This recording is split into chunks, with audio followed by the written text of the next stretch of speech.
I'm Duane Larson, and I'm pastor of Spirit Lake United Methodist Church in Spirit Lake, Iowa. I get asked for advice a lot and try to just help people discern what's best for them and what's best for their family, what direction to go, those kind of issues. A lot of it centers on what's best for the family and what's best for the family member who may be ill or dying or maybe has just passed away. Everyone wants to do the best that they can for that person and offer them what they would want, to do whatever it is that we can do best for that person. And so helping people navigate those waters is a big part of what I do. My experience is that the vast majority of people aren't prepared for end-of-life issues. And we all have this kind of inbuilt fantasy or hope that we'll die quietly in the night.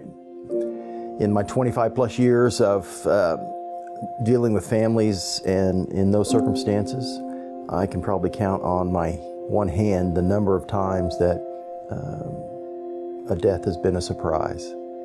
It's almost always after a prolonged illness or prolonged disability, and sometimes it's both, illness and disability.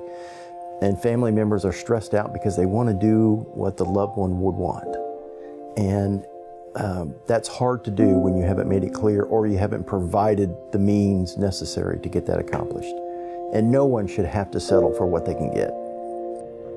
I mean, choosing the right hymn for the funeral can be incredibly stressful if they don't know what you wanted. Choosing the right hymn can be that stressful. Imagine what it's like when you have to go into Grandpa's workshop and sell all of his tools, and then sell the house and whatever so that you can pay for his care.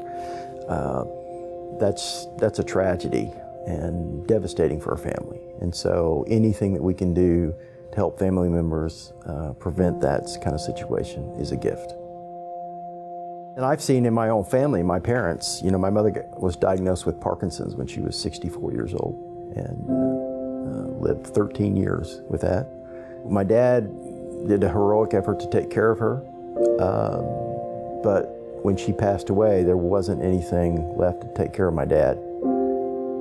Any older person that has children, I hear this phrase all the time, they don't want to be a burden to their children.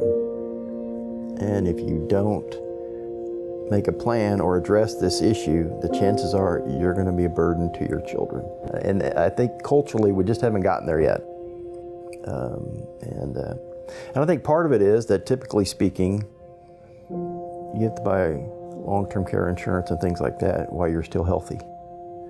We're all in favor of it when we get sick, but it makes perfect sense then. But I just think it just takes more education and more people having these experiences to think like that.